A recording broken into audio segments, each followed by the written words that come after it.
Hello, everyone, and welcome back to the Live Open Forum. 'Tis I, Captain Logan, here to answer your questions live for a full hour, or maybe a tiny bit longer if the questions are interesting. Thanks so much for being here, folks. It's always good to see you. We've already got quite a few people here in the comments, and I'm really looking forward to chatting with you. Changing things up a little bit today, not in format and how we broadcast this and what it looks like, but just in having a chat moderator. I want to thank Danny Nixon, our logo guy, for helping me out with the comments today. He's not actually live here with me, just because I thought if he and I were both in the call, it might make things take longer, because we're liable to chat amongst ourselves, and he'll and I would not be able to help but interact with him and ask him to answer questions as well. So what we're going to do instead is, as you guys ask questions, I am going to be looking at the chat box, and I'll be able to correspond with you. Sometimes people will say things that aren't even questions that I feel the need to mention or weigh in on, but he's going to send me specific questions that he thinks look interesting. I want to say that I never promised to answer every question in the show, but I'm going to get to as many as humanly possible, and this will make it easier for me to not have to wade through all of the other conversation and different sorts of comments that come up in the chat box, so that I'm just looking at questions. So he's going to feed me things one at a time, and please don't spam the box with the same question over and over again. If you post a question, he will see it. He's going to be collecting those as we go along, and he's, like I said, he's going to send them to me one at a time. If the questions start really rushing through or rushing by, as they often do, he's going to give us a question toward the beginning and then a question toward the end, so that we're not just answering things that came to us 10 or 15 minutes in. So once again, Danny, thanks a bunch for your help. I sure appreciate it. Weird that working with you and knowing that you're not actually, and not actually having you here in the window with me. But thanks a bunch for doing that. I really, really appreciate it. And once again, Danny is the guy who makes all of our logos. He's been working with me for a few months now. He's also working on the cover. Quick plug for this, for my novel, which is tentatively right now being called Foodpocalypse USA. That's the working title at the moment. It used to be Edible States of America. We've changed that, and we're working on. I'm working on edits for that right now. And he and DJ, who I've had on the Omnibus now a couple times in a row, I guess not weeks, because they come out every couple of weeks, but I've had him on the last couple of Omnibuy, and he is helping Danny put together the cover for Foodpocalypse USA, which I'm really excited about, and we've got a lot of really cool ideas with that, and I am hoping, fingers crossed, to get to publish that by the end of this year, hopefully before Christmas. So maybe even a little bit earlier than that, but at least before Christmas. The other thing I wanted to mention is this evening, on Patreon, I'm going to be doing a trivia show about superhero animation, and if you are not currently a patron and you'd like to try to get in on that show, we can't take more than 10 contestants, but right now we only have 5 or 6. So if you want to pledge and jump in, it's just $2 a month, and you can pledge just to come into that show, and then after your pledge has gone through for this month, you can jump out if you'd like to do that, if that sounds fun to you. We're going to be doing that tonight, and it'll be about an hour show. It starts at 7 o'clock Central Time, and then we're going to post that to the channel when we're finished with it. So I'm going to go ahead right now and start answering questions, but 7 o'clock tonight if you want to check that out, and otherwise you can play along with us at home when that is posted tomorrow. Go ahead and get right into it. I'm already seeing a ton of questions popping up, so I'm going to knock these out just as lickety-split as possible. Our first question today comes from SpiderMan Sidekick 1, who asks, any thoughts on the Christopher Robin trailer? I have not seen that trailer, and I got to tell you, I've been kind of out of pocket the last couple of days, so there may be some news and things that you guys want me to weigh in on that I won't be able to today, but what I'll do is I'll collect anything that I don't already know about and go research it and check it out, and then Eric and I will mention it on the Omnibus, which we're going to be shooting on Sunday. So I did not know about there being a Christopher Robin trailer. I knew that that movie was happening, but I haven't seen a trailer yet, so I will check that out. And I will try to talk about that on the Omnibus. Rockman LP, while I'm waiting for Danny, I'll just answer some other things as I see them popping up. Cap, have you watched the Earthworm Jim cartoon? Its comedy is very much like the superhero parody of the Tick cartoon. I agree with that. I think it's a little, I don't know, it's weird and in a different way, and I haven't watched that. By the way, hi Rockman, it's good to see you, buddy. Yeah, I haven't watched that in years and years. I think it's I don't know if I would call the humor cruder. It's weird in a different way, I guess is the only way I can describe that. I thought the animation in that show was absolutely fantastic, and I remember it being a little bit creepy and like you know, for kids, but maybe for more like, you know, teenagers and you know, only teenagers would be likely to get a lot, or even adults sometimes, to get some of the humor in that show, sort of like the Tick. I don't think it was the same kind of clever, but it was certainly in the same wheelhouse of odd. The Everything Geek, thoughts on Joss Whedon leaving Batgirl? Once again, had not heard about that yet, so I will write that down and make sure that we look into that and talk about it on the Omnibus. I have to say I'm not altogether surprised about that.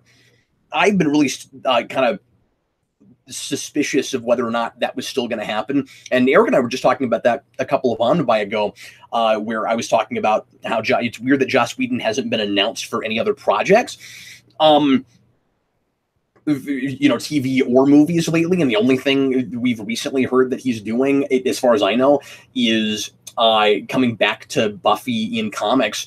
And it's really strange that there's not anything else that he's doing. And then Eric was like, well, he's apparently still doing Batgirl. And I was like, yeah, I know that's supposed to happen, but I'll kind of believe it when I see it. And he's been having a lot of family turmoil, and then Warner Brothers has, of course, been having their own brand of turmoil. And every time they announce something, I take it with a massive grain of salt. So if that's the case, that's really disappointing. And I was really hoping that that would end up happening and going through. But I think Warner's has not been, and who knows what exactly the reason is for that. It could have nothing to do with Warner's and be all Joss Whedon. But after the way they had, you know, kind of just in immediate gut reaction with Justice League, which I see as a product of another time now. They should have seen it as a mulligan before it even came out.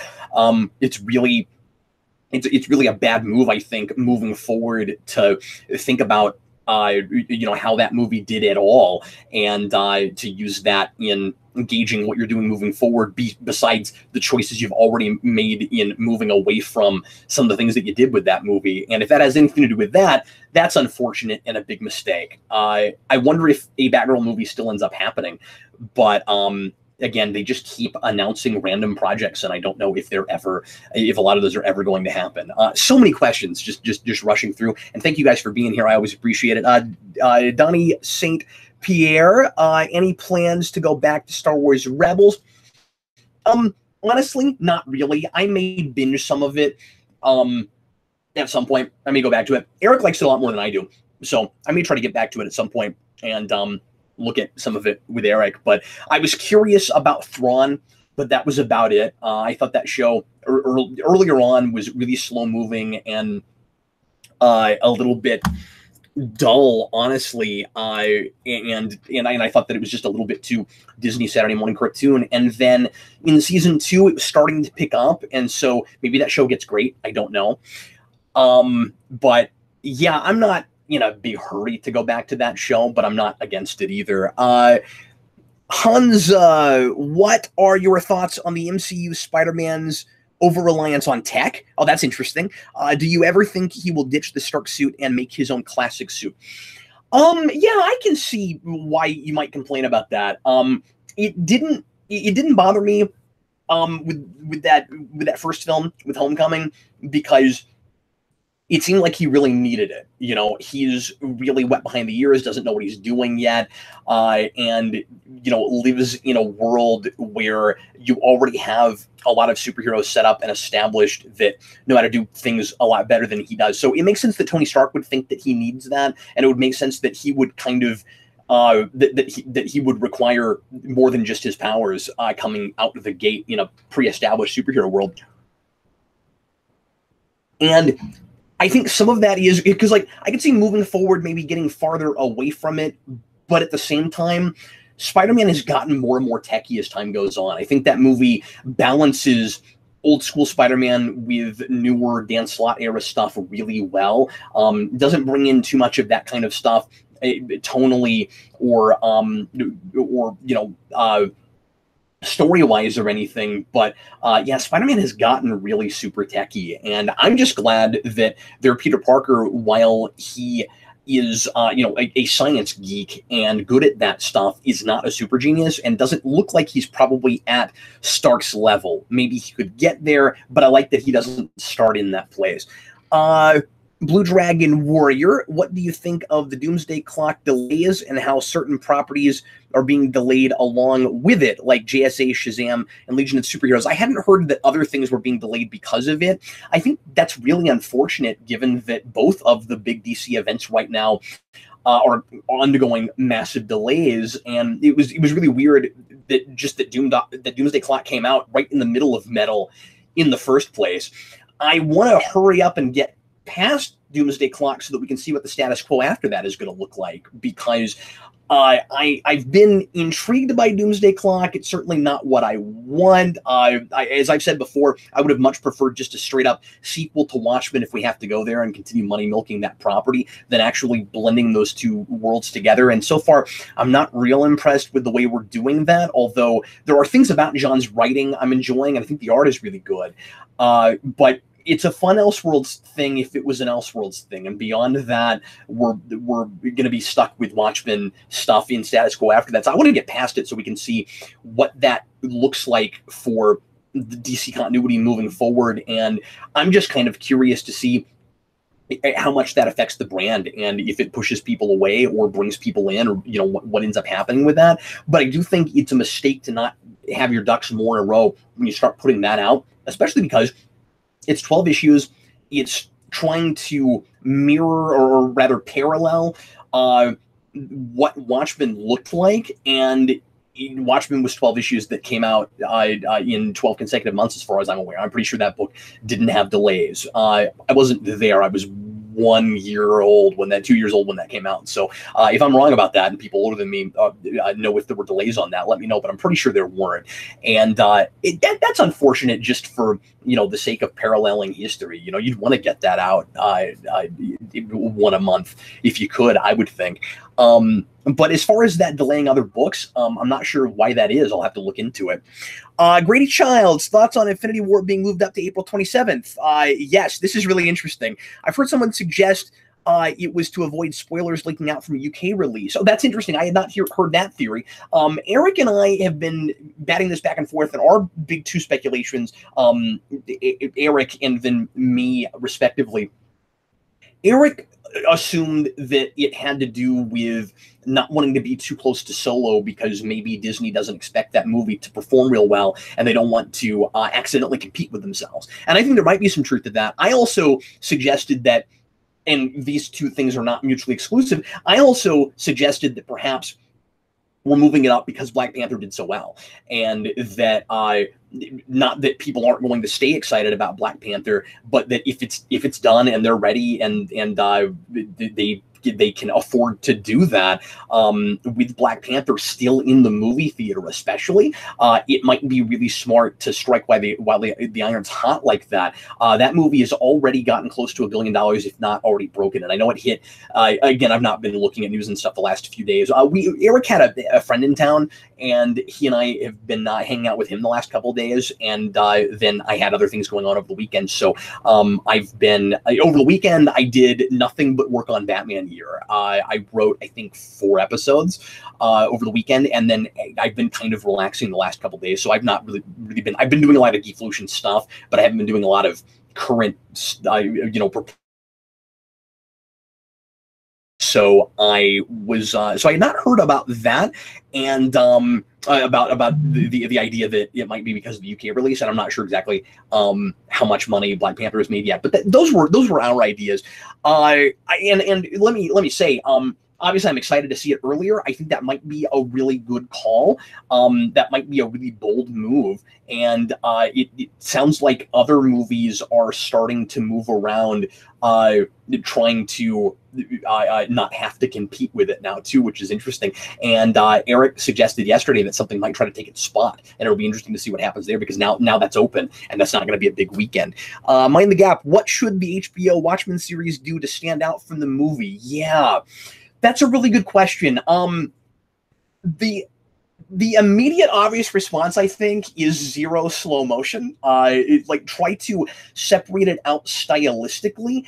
I don't think that's a movie that has to, I mean, let me backtrack.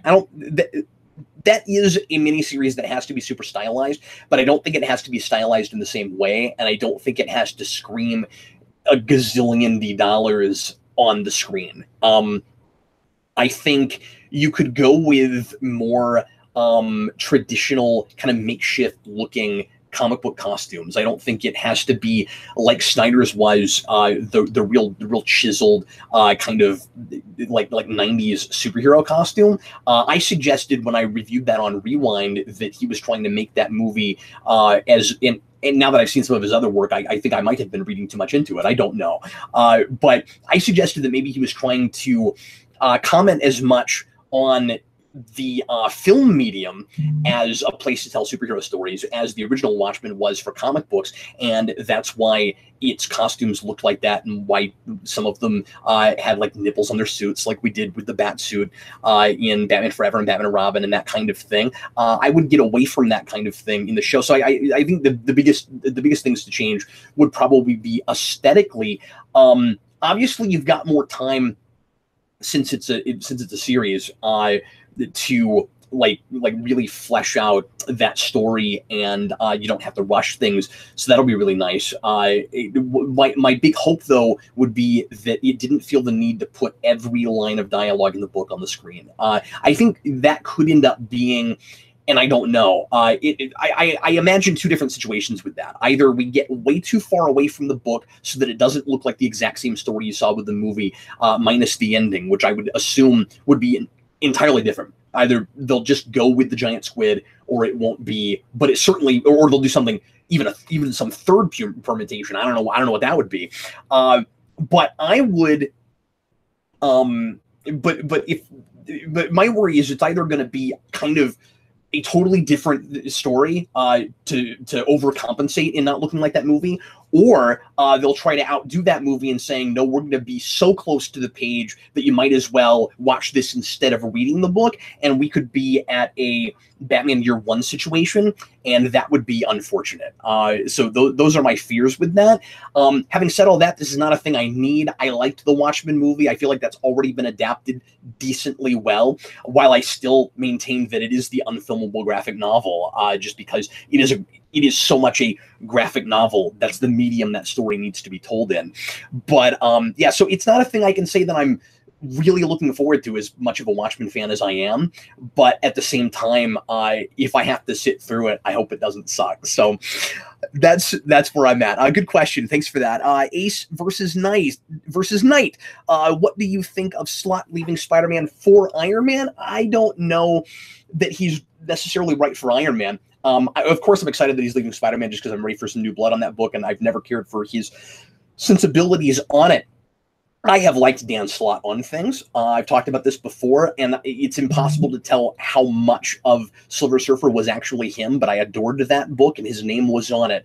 But I've also read a lot of kid stuff from him that I like a lot, and I just wish that we would give him... and even if he's writing some other stuff, I would be excited about a Slott book that is either for kids or just using his comedic sensibilities in something that is kind of more appropriate for him. I actually think Dan Slott could be decent for Deadpool, believe it or not, or something of that ilk along those lines. I think if you ever did like a team book of the more comedic characters in Marvel, if you took like Deadpool and Squirrel Girl and some people like that, Dan Slott would be the guy for that.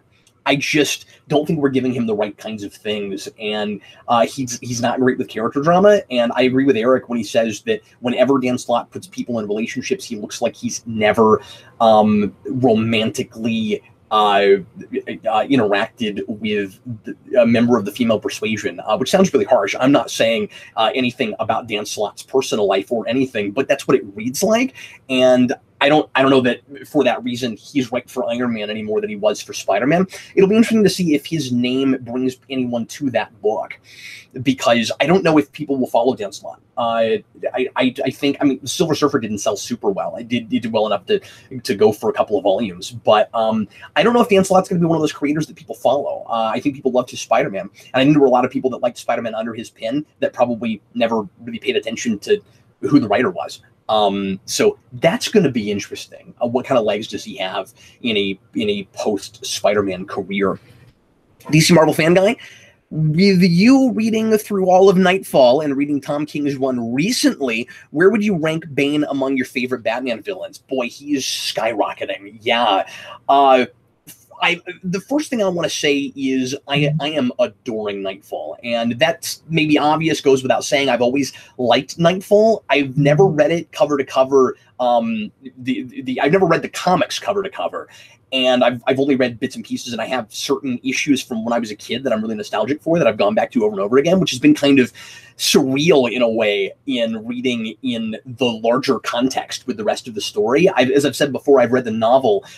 Somebody made a comment on the first episode of post the prologue of Batcap, the 48-Hour Halloween, and said, surely your you've read, Captain Logan, like real Captain Logan, not fictional Captain Logan, has read Nightfall before. And no, it's exactly the way I describe it there, where I've read a lot of stuff from that era and stuff around it and pieces of it, and I know the bare bones, more than the bare bones of the story. But yeah, I've never read every issue in Nightfall until now, and it's one of those things where I didn't expect it to be Spawn, but I remembered loving the first 50 issues of Spawn, and then that completely breaking apart as I reviewed it, and I didn't know how well this was going to hold up. And a lot of people go back to Death of Superman, and it doesn't hold up for them, and that's understandable. It holds up better for me, but I don't know if I'm as critical of that material as I should be because of nostalgia, to be fair. Doing this material with that, or doing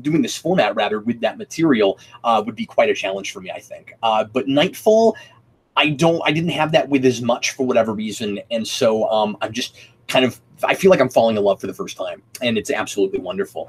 But to actually answer your question, I think Bane has got to be in the top 5 now for me, if not the top 3. I just think he's a fascinating character study as a mirror for Batman, and so many of Batman's villains are mirrors for him, of course, but Bane is the big one as far as a self-made man, which is really interesting, of course, because Batman's rich, but we're not talking about money when we talk about that. Just being the pinnacle of self-determination, of self-reliance, and the way he gets there without the kind of upbringing that Bruce Wayne does, and the way those characters are paralleled and mirrored are fascinating, and the way that he feels the exact opposite about killing as Batman does. There's this really chilling line in the Backbreak issue, which I just reviewed over the weekend, which I just wrote the review for, I should say, over the weekend, where Bane says, or Bruce Wayne says something along the lines of, really, you would kill someone just to get to me? And Bane says, I would kill for anything. And the speech is absolutely chilling. William Parcell, what do you think is the limit to how big a superhero team roster should be? I think 7 is a good limit. I feel any larger rosters and most of the members would get turned into background characters. I'm going to cop out and say what I always say with things like this, which is, it depends. I think it kind of, it largely depends on the story you're telling.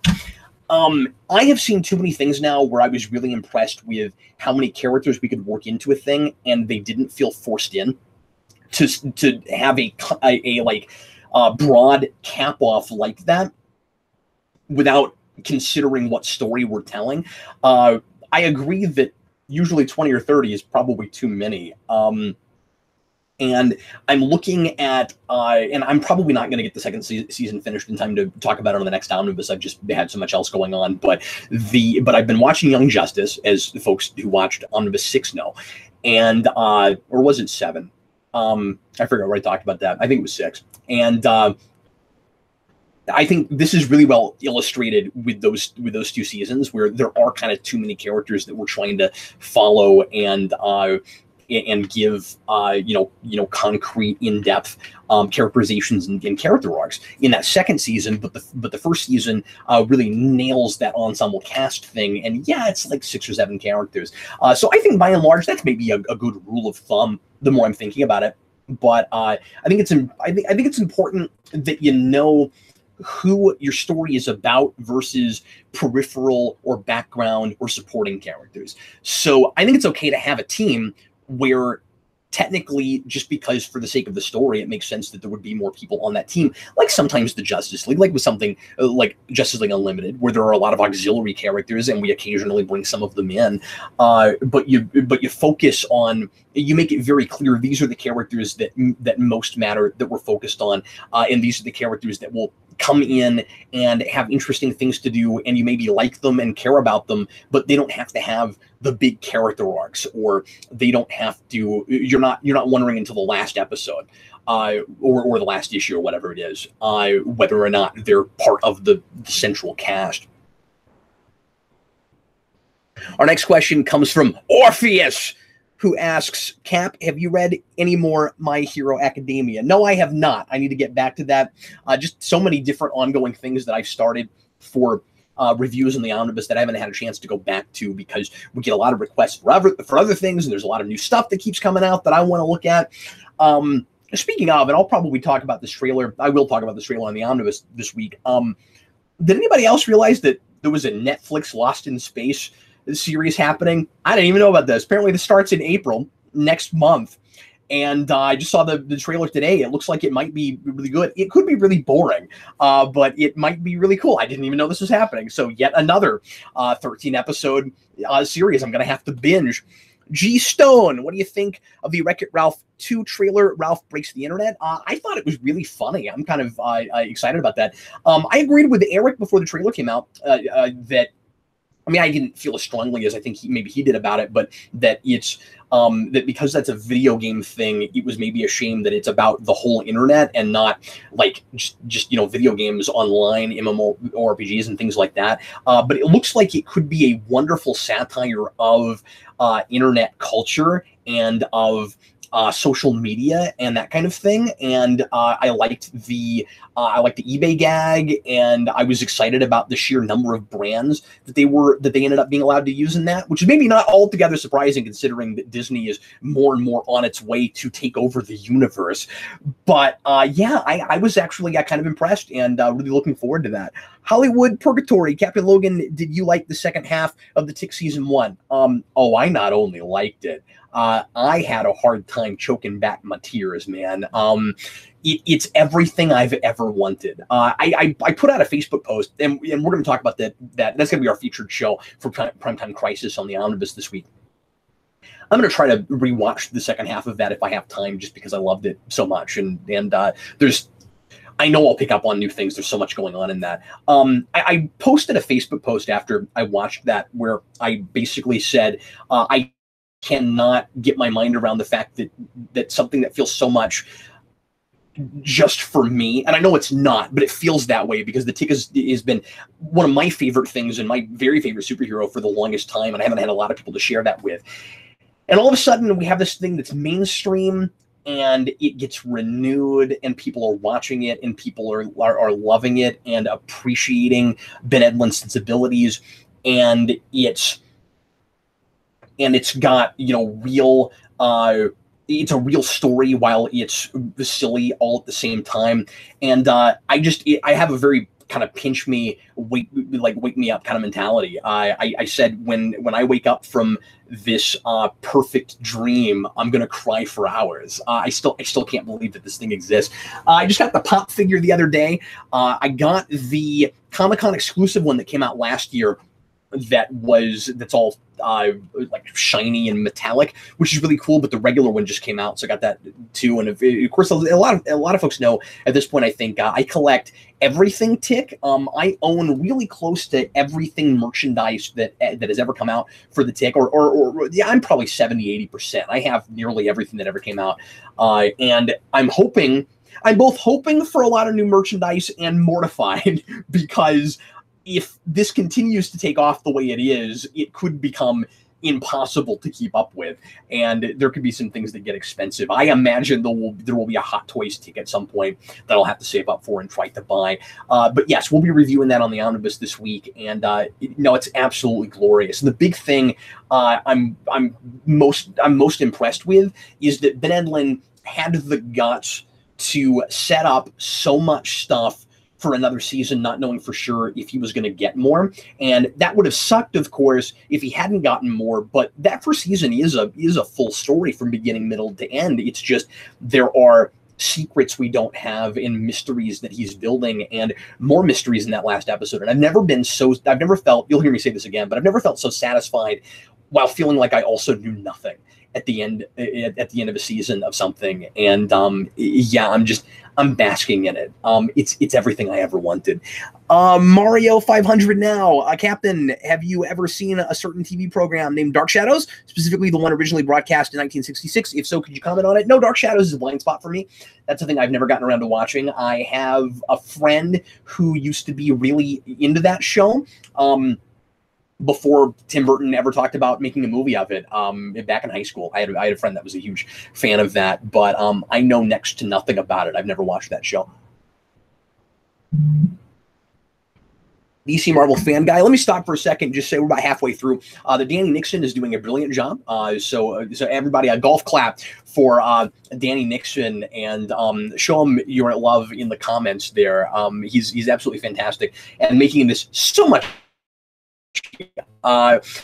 Hey Cap, are you and Eric ever going to cover Batman Sins the Father on the Comic Vault? Once it wraps up around July or August, it's set between seasons 1 and 2 of the Telltale series. Yeah, somebody sent me a message about that yesterday. Maybe it was you. I didn't even know this existed. So yeah, we'll definitely try to check it out. And I will get my hands on that as soon as humanly possible.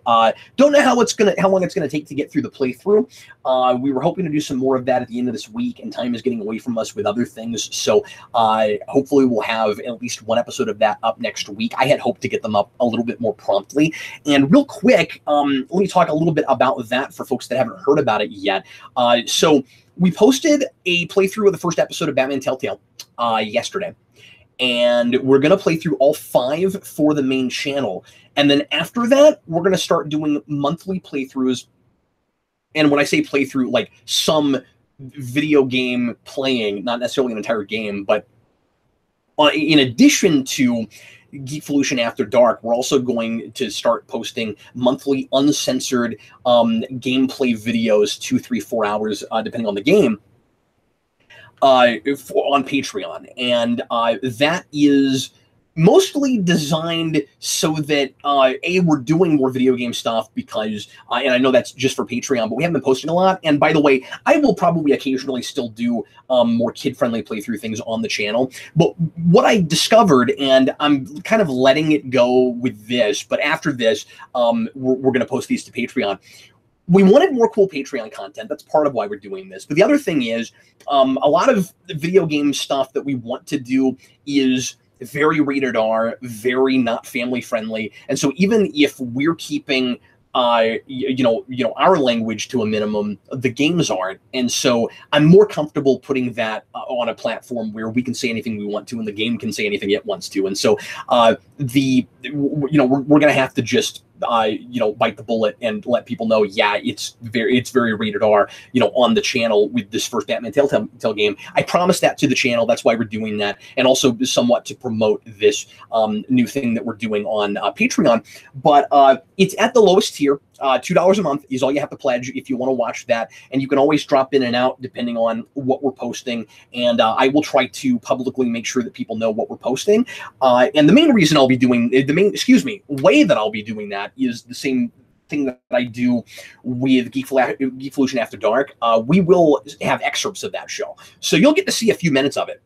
each month, even if you're not a patron, and we'll try to show you the funniest scene, or just the most fun part of the gameplay, or just a part where Eric and I were terrible and had no idea what we were doing, or something fun like that. Because a lot of that show, I'm sure, is going to be Eric and Cap can't play video games, which would be a good name for it, but I don't think I'm going to be self-deprecating enough to call it that. But anyway, so just quick promotion for that show. That's going to start next month, or as soon as we're finished with this first Batman Telltale playthrough. And we will, of course, be doing all 5 episodes. Mind the Gap. Mind the Gap. Would Doctor Who make a good Telltale series? Perhaps. Sure. I mean, that's very often a really story-driven thing. It gets really plot twisty. I think you could surprise people a lot with that. And those games like to go to horror places, and Doctor Who likes to do that as well. And so you could do some really fun, creepy things that become creepier because you're the protagonist. And you have more investment in what's going on. I don't know if you'd want to do it the same way Batman does. I think you'd probably want to do something that was where you had a little bit more control of a character and it wasn't all totally dialogue driven.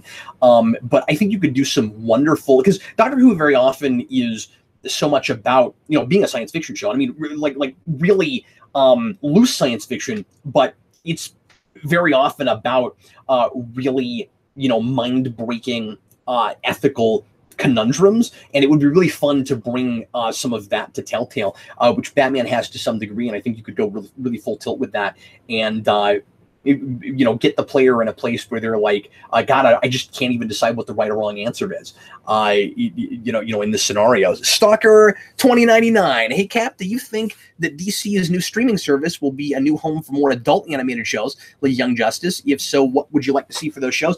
Well, we know for sure that there's one more in the making. As now, when you say adult shows, mature as far as like really good smart storytelling, I don't know. I guess we'll have to see how well Young Justice does. There's one more adult show in the works, and that means a show that's not for children, with Harley Quinn. And I don't know how sophisticated the storytelling, of course, will be in that show. I have no idea what they're doing with that. But I definitely think it's a possibility, and I think it's a likelihood if Young Justice does well. I think whatever animated content goes on that is going to be more for adults than it is for anybody. And I have a feeling that they'll gear that network in general, or that streaming service in general, to adults before kids. I'm sure the Titan series will be a PG-13 kind of thing. So I'm sure they're not going to be real careful about making sure that there's like, a kid side and an adult side. So yeah, if they do animation, I would expect it to be more adult stuff. As far as what I'd like to see, I mean, goodness, there's any number of things. The first thing that comes to mind is Birds of Prey. I really want an animated Birds of Prey show. I wish that's what had been announced instead of Harley Quinn. Although the risk there, if they really want to sell Harley Quinn, is that they would try to make her a member of the Birds of Prey. But Gotham City Sirens would also have been cool, and I would have been more excited about that than just a straight-up Harley Quinn show. But other things beyond that, I don't know. I mean, it'd be cool to get a good to get a really good dark Batman show in there, and do another really serious Batman thing that's maybe to some degree like what Beware the Batman was trying to do, which was really not for kids at all, but had to walk that line, and you wouldn't have to worry about that. And of course, there's always the worry that without any oversight, you could go way too far and it could get gratuitous. But somebody, just somebody making a show where they're just really thoughtful about it, and the sky is the limit, but they know how to tell a good story and how to not just be gimmicky with shock value, I think could make a wonderful darker Batman show. Mr. Mike, with the New Mutants being released next year, wow, I keep forgetting about that. Is that next year? So if New Mutants is next year, why do we already have a teaser for it? I thought that was coming out this year. Do you think there are any other superhero films that can work as a horror film? Wow, put me on the spot again. Yeah, I mean, there's all kinds of stuff. It would be.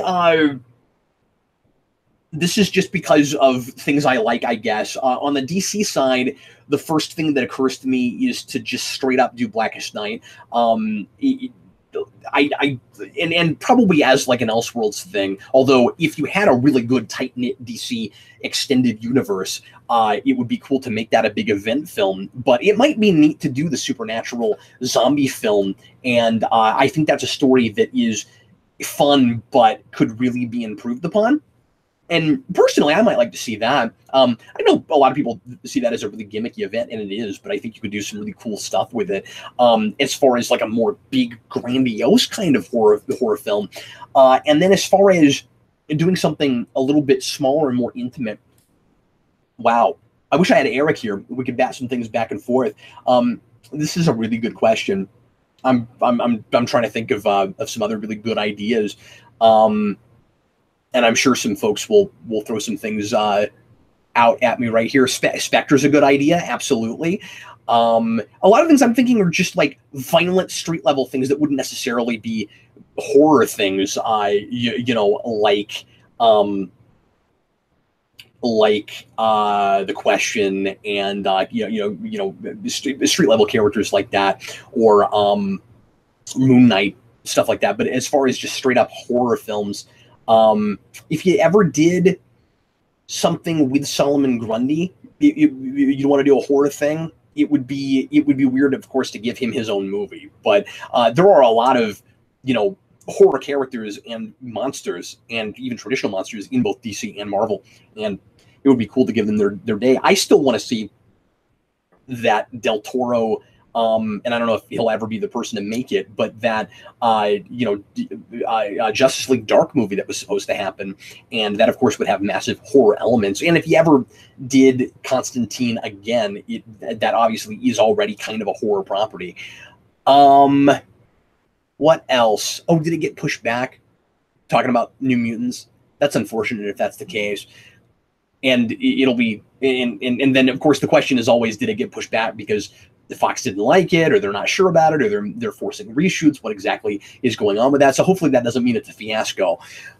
Super Nerd. Hey, Captain Logan, have you ever read Dennis O'Neil and Neil Adams' Green Lantern, Green Arrow run from the 70s pre-crisis DC era? Do you still think it's relevant to this day? I still think so. Yeah, I know that is supposed to tackle some real heavy issues from that time period, and I think there's some drug culture stories in that. I have it all in trade. That's one of the, I think I have it all. That's one of those things where I think that's in the three or four stories that I always tell Eric I have the first couple trades, and he says, no, that's all of it. If it's a little enough material that it could be put in 2 trades, I own all of it. If not, I have the first 2 trades. And I keep meaning to get to that, and I have not gotten to that. So anyway, I will try to do that at some point in the hopefully not too distant future. Hansa, Cap, what are your thoughts on the idea that Luke Skywalker isn't actually dead and that he merely teleported away? His robot hand wasn't left behind. Oh, that's interesting. I didn't notice that his robot hand wasn't left behind. I guess we'll find out if unless we don't. I mean, that just remains speculation. Oh, maybe Luke Skywalker is still out there somewhere. It seemed pretty clear in that scene that the idea was to harken back to Obi-Wan Kenobi, and that he had given up the ghost and kind of intentionally let himself go, or at least that was my read. That was my interpretation. So I would be surprised if that were the case, and if Mark Hamill even went and do more of that. But if that was just some, and like, I don't know where he would go. If that were the case, I'm not sure where he's living now. I don't know what his whole plan was. But I mean, there could be maybe some fun things to do with that in the future if that were the case. But I would be really surprised if that's what it was. Scott McCall, hey Cap, do I need to be a $20 patron to request season overviews of Teen Wolf? Okay, so he asked me this question yesterday, and I wasn't real sure how to respond with it. The deal with the $20 donations for request is we've said that we will sample a TV show if you want us to do a TV show. I cannot guarantee that I'll have the time to watch an entire season of something beyond the things that I have already committed to do, because there are either things that I just really, really want to cover, or something that is brand new that we've said we'll cover. I don't know if I don't know if I would take a donation for that, to be honest with you. I want to get back to that show at some point. It's been really difficult to prioritize. I've said this before, and I know you're probably really sick of me saying that. But I just there's a there are a few people that really, really want me to keep talking about that show, and it's a real small group, and it's not of real broad interest to the rest of the channel, which doesn't mean that I'll never talk about it. It just makes it harder to prioritize. But yeah, I mean, if you wanted to make a $20 donation, would I commit to an entire season of that show? I hesitate to say yes. I kind of don't think so, and I apologize for that. But it's just, that's a lot of time out of my week. And since I'm asking for a $20 donation to just sample a show, to just do a pilot and watch the next episode or two, I'm afraid that if I said yes and you did that, I would sit on my hands on it and I would take too long, and that would not be fair to you. So at the moment, I'm gonna say no, and I'm sorry about that. But those donations are for samplings of things. As far as longer things go, obviously, if you make a request in that way for a movie, we will watch an entire film and talk about it. But we're doing a lot of these, and thanks to everybody who has pledged either ongoing or just one time in order to have us review something. It's amazing that folks want this. I'm glad that we decided to start doing it, because we just get requests for things all the time, and we can't always promise stuff. So this creates a method. It's not just a way to try to build up, Patreon, and build up funds for the channel. Although that's really helpful, especially after Adpocalypse last year. Patreon has mostly helped us recover from the ad revenue that we lost with Adpocalypse, and so it's a really big deal that you guys have helped us recover with that, and I really appreciate it. But I mostly came up with that just to give people a way to be able to say, hey, Captain Logan, watch this. And so I will watch something, but I can't commit to entire seasons. 15 more minutes, folks. William Purcell, why do you think younger second-generation superheroes rarely catch on? We have Miles and the newer Miss Marvel, but we rarely see the new Warriors and Young Avengers and most younger heroes. That's a great question. And my gut reaction is they're not in big popular media things yet. A lot of the newer generation things that catch on, it's because of extra media. It's not always the case, but would Harley Quinn have become the big giant phenomenon if she hadn't started in a TV show?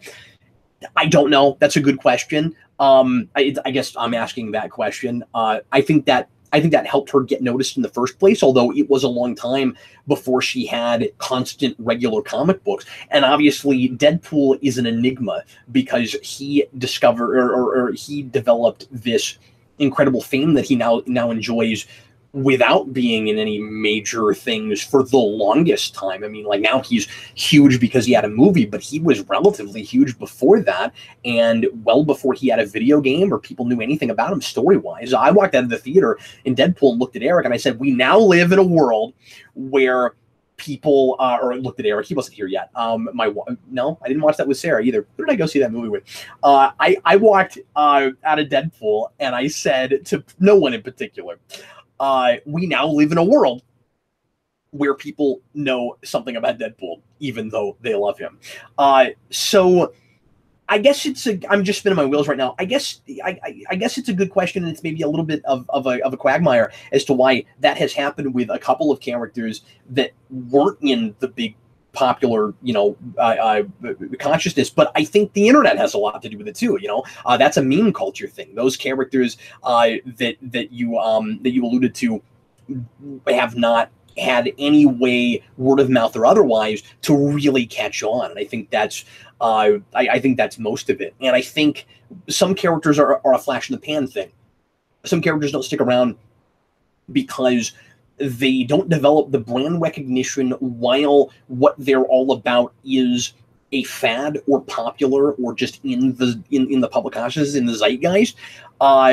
And some of them transcend that in the first place, where they don't get popular just because of what they represent in that time period, in whatever era we're talking about. Something like Batman, you could see him catching on really hard in the late 30s because, being a public defender, or with Superman being a freedom fighter, that kind of thing. And with Superman especially being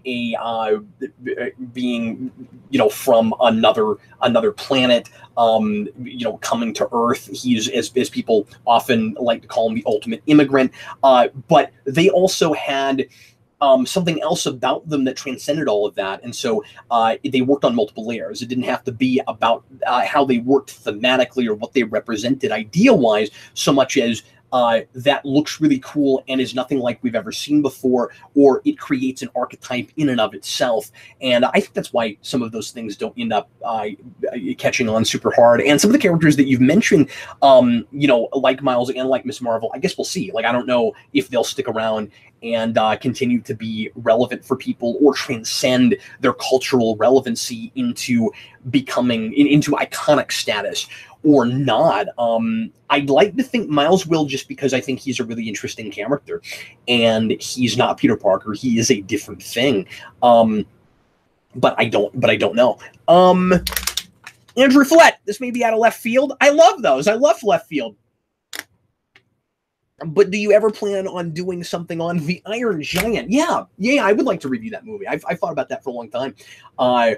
I don't know if it counts as a superhero movie. It's one of those that I've kind of kicked around as maybe reviewing. I've done this before with Rewind, reviewing movies as superhero movies that aren't technically, or that other people don't necessarily consider superhero movies. Like one and I got to be careful because I don't want to say this and then people get excited about it and like promise I'm doing it. But I thought about this with the Robert Downey Sherlock Holmes movies. Those were not billed as superhero movies. You guys, those are superhero movies. There's no way around it. Sherlock Holmes in those is a superhero. And if he's not, they are at least structured very much like superhero films. So I've considered reviewing those as superhero movies. I tried this with Sin City, which worked to some degree, I think, where like it's not really a superhero movie, but it has enough traits in common with superhero movies that you can review it on that level, or maybe even talk about it as like the antithesis to the superhero film. But with the Iron Giant, I think it kind of crosses into that realm. And there's a lot of Superman imagery in there, and you can at least talk about it in connection with other superhero things, and it's very interesting. John Early, Cap, are you looking forward to eventually reviewing Scarface and His Girl Friday? Sure. Yeah, those are things that John Early requested with donation. We'll be doing those in the not too distant future. Yeah, I've not reviewed enough really old films, from that era, just like just post silent movie era stuff, and was not, I am somewhat bashful to say, aware of the fact that Scarface was that the Scarface everybody knows was a remake. I wasn't even aware of that. I didn't know that there was a Scarface from 1932. William Parcell there in the comments. I'm just going to answer this real quick because I noticed it. What actually makes a character qualify as a superhero? I mean, that's always really tough, right? That's a thing. He was asking that question because of what I was just talking about a minute ago. It's a thing that I think is really interesting to constantly kind of assess, and I think a lot of people have, of course, their own opinions and definitions, because that's such a broad concept. And so when I say, I'll review things sometimes as superhero films that aren't traditionally considered that, like RoboCop for a lot of people is not a superhero movie, but I feel like I was able to make the case that it is, and with that, not just review it as a superhero movie, but I made the case it is through and through. I really still believe that, and you can go back and look at that review for all my reasons for why RoboCop fits in the mold of a superhero. I think the superpower question is one that's kind of up there in the air. Batman counts because of just how extraordinary he is, even not having superpowers. But there is something that seems to separate the idea of a vigilante and a superhero, even if you don't have superpowers. You need some kind of a costume.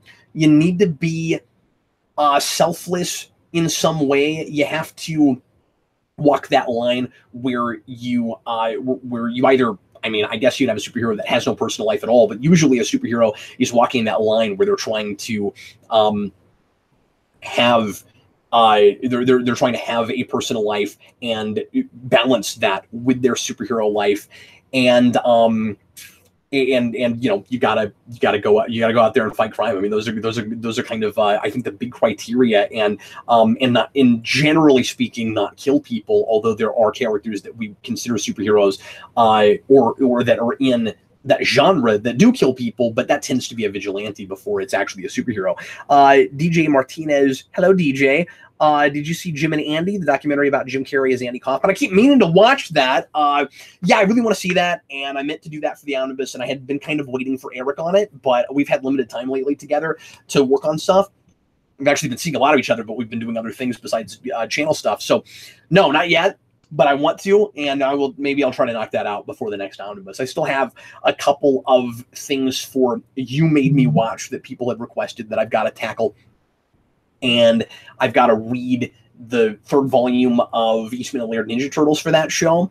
And like I said, I was going to try to binge through the rest of the second season of The Young Justice, but I don't think I'm going to get there. We'll see. I still got a few days. Irfan Nasser. I hope I did not completely ruin your name. What do you think of implementing Dr. Doom in the Black Panther sequel? I think it would be a great parallel of how T'Challa governs a nation versus Victor. Yeah, we talked about this a little bit last time, I think. Just the idea that Dr. Doom... Oh, I know what it was. Somebody asked me what villain would work really well in his own right, pardon me, for a movie. And, you know, about him, and I said Dr. Doom. And a lot of people were talking about how interesting he is in comparison to T'Challa, because they both are rulers of their own nations, and both of them basically benevolent dictators, but they come at things differently, and one of them cherishes freedom in a way the other one doesn't. One of them comes from tragedy in a way the other one doesn't. And absolutely, I mean, I think Dr. Doom would be a wonderful foil for T'Challa. I almost think he would work better in a third movie, to be honest with you. And I think realistically, odds are not good that that ends up happening, just because I think, well, I don't know if they'll have access to those characters if the Fox thing goes through. A lot of ifs here before pre-production starts happening for that movie. But even if they did, I think the people working on that movie clearly love that character and are mining his history and know it in a way that I maybe never will. And they probably have other characters from Black Panther's history that they really want to deal with before getting into other characters' lores very much. I would be really surprised if Black Panther crossed too much with anybody else's rogues galleries, or if there was any team-up stuff going on in that movie. And he's getting so popular, I also don't think people are going to really want that. Having said that, I think, well, like I said, first of all, I think that would be really cool for a third movie, just because I think you need to do the movie about the fallout of what happens when Wakanda starts allowing other people to use their technology. And I think you have to do that before you go up against Dr. Doom, who is a mystic character, assuming they keep the mysticism there. And that's why I think he would be better for a third movie. But I also think Dr. Doom versus Black Panther would be a really smart event to do in comics right now, because there's been a lot of talk that they might bring the Fantastic Four back soon. Dr. Doom has been a hero lately. That would be a really cool way to squarely put him back in villain status, which I would assume.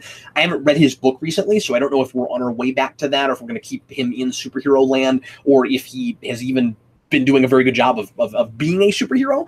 But that would be a really good way to squarely put him back in the villain category, and also feature Black Panther, because Marvel is going to want to milk that for all it's worth, especially with some of the headaches they've been having lately, and with backlash with their announcements. Well, I say backlash. I think some of the books people are excited about, but I think a lot of people are making fun of how desperate they look with the fresh start thing, and so it would be really smart, and it would be a real big surprise to me if the next big event was not Black Panther centered. Let's answer a couple more, folks. I'm starting to get a tad parched. Spider-Man Sidekick 1. Time Warner may sell off DC. Any thoughts? Is that true? I had heard that as a rumor. I didn't look into it. So let me look into it before I discuss that at any length. because I don't know how much truth there is to that, or how serious they are about doing that. So I don't really want to talk about it yet. Jeffrey, yeah, that the thing you sent me for the Phil Oakes documentary was not real watchable, so I did go ahead and watch the other movie that you asked me about, and I will be talking about that on the Omnibus. Daniel Davis, any idea on when the next science fiction rewind may be?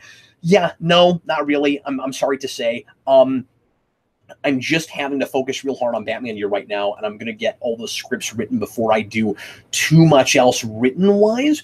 I may try to get a superhero rewind out here after a while if I get way ahead on Batman Year, but let me work on that and focus on that, because those take a while to write, and I have to do 48 of them, and I'm now 13 in, so I'm not doing too bad. But and I know folks are really wanting rewinds, and I appreciate your interest in science fiction rewind. The next one of those will be Blade Runner, which sounds really hard, but that's what I have set myself up to do.